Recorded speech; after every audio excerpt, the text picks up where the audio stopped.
Yo, yo, yo, yo, yo, it's your boy, Vic Raw. I've been out of the mix. Ooh, I've been in the cut.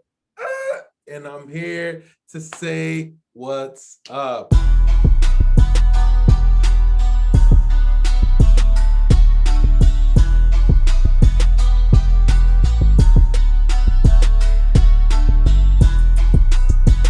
Welcome to a new episode of Behind the Design, and we have no other than Sierra. Please, introduce yourself.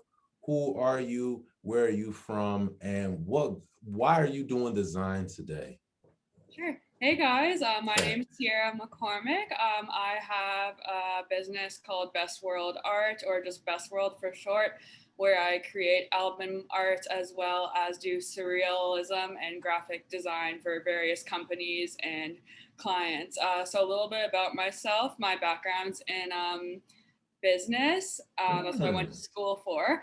I also live in Ottawa, and I'm really into kind of like doing like nature things like nature hikes and that kind of stuff, as well as working with other artists, going to music festivals before the pandemic, interviewing musical artists during the pandemic virtually. So usually I'd be on the flip side of this, but so this is a little bit different for me. But I'm really excited to be here, and thanks for having me. Thank you, thank you. And it's very interesting, like what you said in your intro. And I would say it's more along the lines of business, like you went to school for business. So you went to school for business, and what brought you to, into the like more creative in the design space today? Yeah, for sure. So I was really inspired by a lot of my friends. So growing up, I've always been surrounded by really musically like talented people. So I've been friends with people who are in bands like across the world and that kind of stuff, as well as just like friends in my hometown in Ottawa, as Hmm. well as artists. So I've been very inspired from them. My background is in business, and I did work in government for a while. Yeah. But I just like I couldn't do it anymore, kind of thing. Like I got really bored with it really quickly. I've always really loved music. So like I know how to play a few instruments and whatnot, but I just got really bored at work one day and I'm really into art and reading and stuff, and also just like inspired by so many of my friends around me that I just kind of started picking up. I started learning how to do like design skills on Photoshop and Mm. other and like Procreate and stuff, and I started getting like good at it, and my friends kept on encouraging me to like, okay, like you're actually really good at this, like keep on going, keep on going. So that's kind of my starting point. Yeah, that's kind of how I started. All right, so let's continue on with the journey. So, went to school for business, graduate, you're in the business world, and you're like, this is okay. It's not really satisfying. It's not really fulfilling. And then from there, it was okay. You got started with Photoshop, and your friends are encouraging you, and everything else is happening. So what is that catalyst that got you from, okay, I'm messing around in Photoshop, my friends are encouraging me to, being able to work on commissions, and people probably, reaching out to you, seeking your work and seeking your services? How did that happen? Yeah, for sure. So again, in Ottawa, I got really like into kind of the art community here with musicians and bands and other visual artists. So I started off basically doing small art shows before the pandemic hit. So I've only been doing this for around a year and a half. Mm. And right before the pandemic hit, I got really lucky to do some like live kind of like art shows and that kind of stuff, and other collaborations with other artists who had a really large following. So I just got very lucky in doing collaborations with them. And then people kept on finding me on Instagram and whatnot, and then started to DM me and be like, hey, like, we really like your work. We have a new EP coming out. Can you please Mm. do the album artwork for this? And then I kind of started from there. So, yeah. Nice. Nice. And so what would you say are like your biggest inspirations? For sure. So I have like a few of them. I've talked about like my friends a little bit. I have like Hmm. my hometown friends that live here in Ottawa right now. Sarah Armstrong, Jasmine Trails, and Juliana Lachance are my best friends, and they all make art as well. They make Mm, visual art as well as do music. So I'm yeah. always inspired by them. For more visual artists, I'd say like my like top like three like favorite people are probably Salvador Dali, MC Escher, and Claude Monet. Those are my favorite like three Okay. visual artists of all time. And for music, I'd have to go with David Byrne from the Talking Heads, Frank Ocean, and Tame Impala. I think those are my three tops. Although like I love music so much, and it's Yeah. so hard. Like you almost get inspired by everything around you, so it's kind of a hard question to ask. Exactly. And that question was not just like limited to design, right? Like, I don't know, like maybe a little like case can inspire someone, you never Yeah. know. Side tangent question, which is what is your favorite Frank Ocean project? So probably Channel Orange actually. Interesting.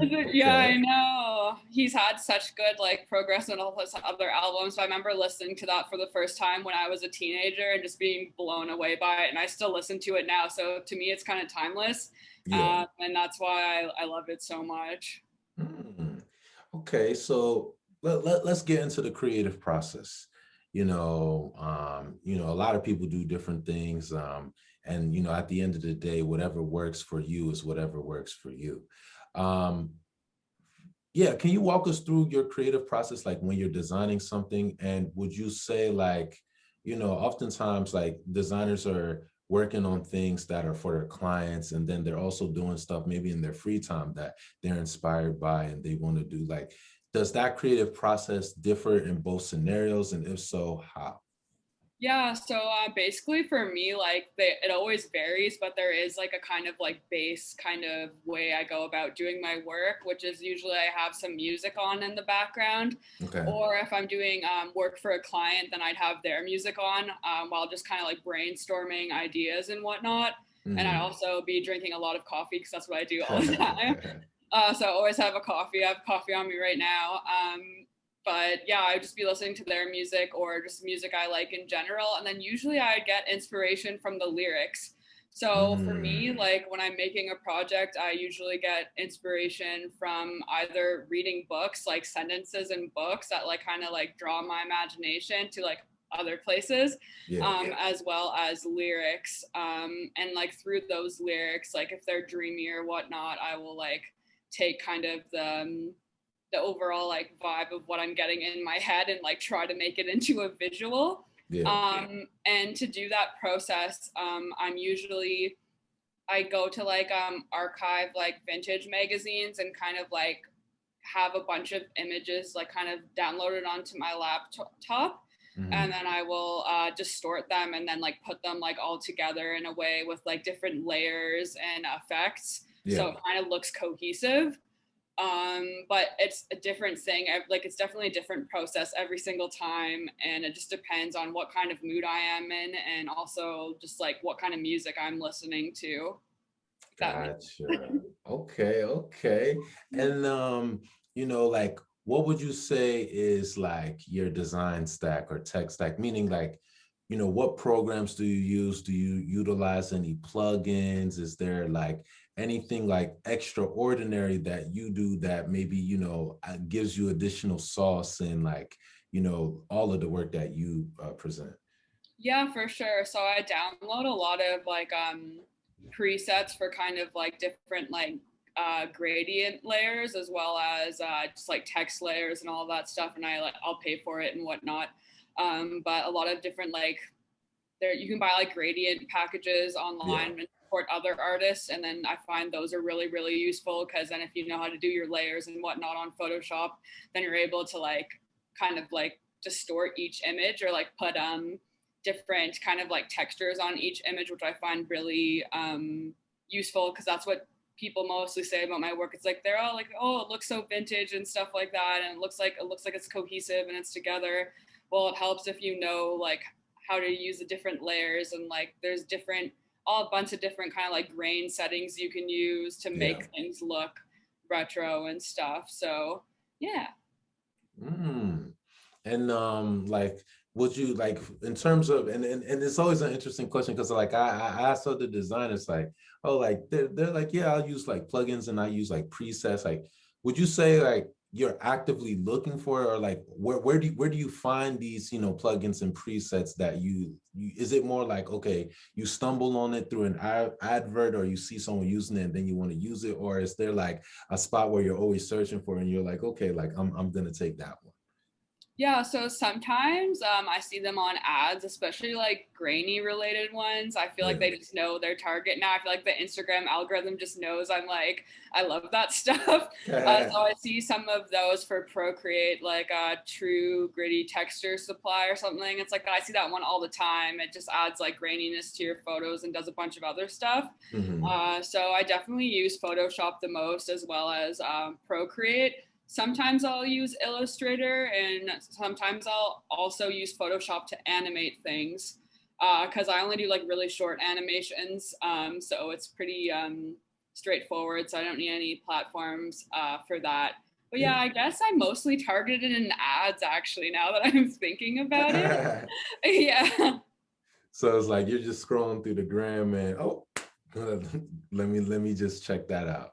Yeah, they're really good at that now. I have no idea. Like Instagram's like algorithm for like knowing what you want is kind of scary nowadays. But yeah. Yeah, no, it's definitely interesting. And okay, so you know, you walked us through your journey, you know, how you got started and also how you were able to build a name for yourself and get work and get commissions. Can you talk about, you know, can you talk a little bit about like the downsides or like, you know, things that, you know, as a designer, you would prefer not to engage with or interact with, but you know, it just comes with the business. Yeah, for sure. So I find like the upsides of being like a freelancer are also the downsides. So, for example, Mm, like being your own boss can be really hard sometimes, and it's definitely like a learn as you go process, especially when dealing with clients, because every single client is different. yeah. So therefore, it's like a learning experience. I remember when I first started, I got some pretty big like I had to build some pretty big contracts and work with different record labels, and that was really Mm, new to me and really daunting. So definitely like being your own boss can be scary at times, but it is worth it. yeah. Also, obviously, like time management, it can be your best friend or your worst friend. Like if you don't know how to manage your time, you're kind of screwed. Yeah. um, so I think that those are two really big things, and also like yeah, just making sure you like as a freelancer, you want to make sure that you're like protected and stuff like that, and you know what you're doing with commissions and whatnot. So I'd honestly recommend learning how to kind of like build contracts for yourself. Like it's a lot more difficult than people think. People just think, oh, you just put your art out there and it just like all happens for you and it's like super easy and there's no like technical side to it. But like at the end of the day, there is a lot of like background stuff you have to Yeah. go through and it's very difficult. So yeah, just I guess like learning like not the laws or anything, but just making sure you like know what you're doing, I guess. No, 1000%. And it's interesting that you bring that in. And would you say like your business background also, you know, helped you in terms of getting the contracts together? Honestly, it didn't at all. Business school did not prepare me for that. I just was, that's why I said it was kind of like a trial and error and learning from different Mm, clients. Um, so I've had, when I first started off, I didn't really build contracts. I just kind of like send emails back and forth and be like, hey, like, let's they'd be like, okay, let's do this, I want you to make my album art. I said sure, and then we wouldn't have a contract. I wouldn't really be like laying out exactly what I'd be doing for them. yeah. And sometimes like all the clients have been like, I've been really lucky and I've had really good clients so far. Like I haven't had any disasters, so I'm really happy for that. Yeah. um, but sometimes people just they want like more and more edits on things and it gets really time consuming. Then you don't end up really getting your like money's worth because you're like spending like Mm, 30 hours on one project, when you thought they just wanted like one specific thing. So I think that's why contracts are good, because you can just kind of exactly put like what you're going to be doing. Like, for example, just like schedule in, okay, like I'll meet with you like 2 times, talk about your vision, and then we'll go over all of this stuff. And then like I'll do like 3 edits for you. After the third edit, it's going to cost more because that's like more time. And Mm-hmm. I feel like new artists, especially starting out, may not know their worth as an artist and like what their creativity is worth, and it's worth a lot more than what people like people think. Like you have to really defend yourself in that case, and like if someone's commissioning you, you just can't like get pushed around, you know. So Yeah, no, like you said a lot of things, and it's and I think, like, sometimes like clients will come in and they're just like, oh, okay, like I think the main thing is that most of them don't necessarily have a barometer, meaning like, they just they just see it and they're like, oh, okay, well, you're a designer, you're art, like you should be glad that I'm even offering you money. But I'm like, but at the same time, I don't think they understand like the time, the effort. And besides like the effort that you're putting into the project, it's all the time and energy and skills that you built up prior to even get to that place. So it's definitely a lot going on in that sense. yeah. Um, moving on. So like, let's say, I am an up and coming designer that basically doesn't know anything about contracts, or let's say there's another person that's starting. Like, what things should designers be aware about and integrating within their contracts, and making sure that these things are crystal clear, so that they're not spending extra time like on revisions, and they're not like realizing, oh wow, like I should have had this in case like it came up. For sure. So the first thing I'd recommend is just like honestly getting to know who you're working for, like on a personal level. So therefore, like not a lot of like for me, like I haven't had a lot of bad things happen working with clients, just because like I'm a pretty personable person and I'm able to talk through things really well. So keeping an honest, like a good honest line of communication back and forth is really, really important.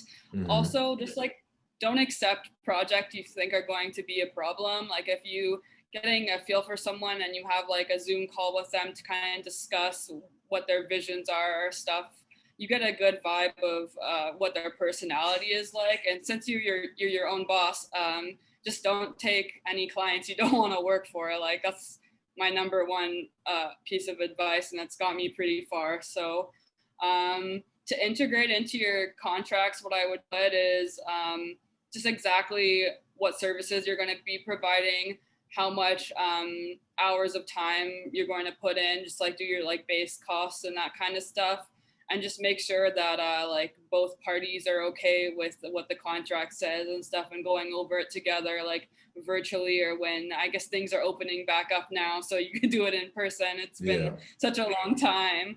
um, but I would just recommend doing that and making sure you have all your bases covered, but also don't make it too businessy. Like you want the person to like you and to come back to you, especially if you're working for record labels. So you want to treat them like a friend, and they will end up being your friend probably. Like you build really good relationships with a bunch of cool people in the industry. So yeah. Yeah, no, like most definitely, and I really like the fact that you bring up where it's like, I think sometimes there's a lot of power in saying yes, but I think no's are very, very underrated. Whether it may be someone comes with a nice like package and it looks nice, and you're just like, all the stuff that they're asking me, it's not worth it. Or it may also be like, like you said, you hop on a Zoom call, you're able to get a feel for their personality, and then you're like, all right, like this person may be super, super type A, and like it may not be in my best interest, especially if like, you guys aren't on the same wavelength. No pun intended. But other than that, like, what other tips and tricks would you share like to the design community outside of contracts and the certain plugins that you use? Yeah, for sure. I'd recommend getting involved with your local communities to start off, because that's where all the change you're going to be able to make, like physically get to know other artists around your area, support their art for sure. Because once you have a big community, it's nice. You can bounce ideas off of each other, and then you can Hmm. collaborate with each other, which is like the great thing about being an artist. Like you have two cool brains working on things together. So that's Yeah. really fun. So collaborating with as many people as you can, especially when you're first starting off, I think is really a good idea to do, because you just learn so much from other creative people. And if it wasn't like for me, collaborating with other people and learning off my friends, like I probably wouldn't ever be here today. So just staying open-minded, I guess, and being able to like learn from other people, as well as just like being around other creatives, taking their design tips, taking kind of like, I don't know, just like taking everything in and like living in the moment, I guess. Yeah. If you could have, a dream client, like meaning like, all right, this person commissions you to create any type of design project, who would that be? I have two of them. One would be Okay. doing like a film poster for David Lynch. He has some really good movies. He has Mm, like some good dreamlike qualities in his movies, and they're kind of like eerie. So I'd really like to do something with him. That would be amazing. Or Kevin Parker from Tame Impala. I love Tame Impala. So anything that's kind of like psychedelic and trippy, like doing album art for that would yeah. be amazing, and I would love that. Wow, like that sounds like a plan. And hey, like, the time is still ticking. Like, who knows? Like, it can still happen. Other than that, I don't know. Do you have like any questions that you have for us, or like anything like in the interview that we weren't able to cover that you would like to share? Yeah, I guess like I would ask like other I'm if I had to ask an artist a question, it would kind of just be like why did you choose the artist path over kind of like a straight route path.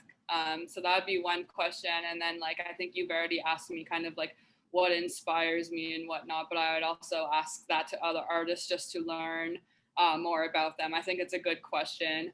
And like what got you into design, because I think Yeah. there's always different stories to it, and they're all interesting in my opinion, because usually you have to make that logical decision to be like, okay, like I'm going to go off of the traditional path and do something completely different. And it's interesting to hear people's stories. Yeah, yeah, no, thank you. And it's been a pleasure having you on the podcast, Sierra. We're looking forward to all the stuff that you're going to do. And, if you ever get those commissions from those dream clients, please let us know so we can congratulate you and shout you out. All right, thank you so much for your time. Thank you. It's been a pleasure. Take care.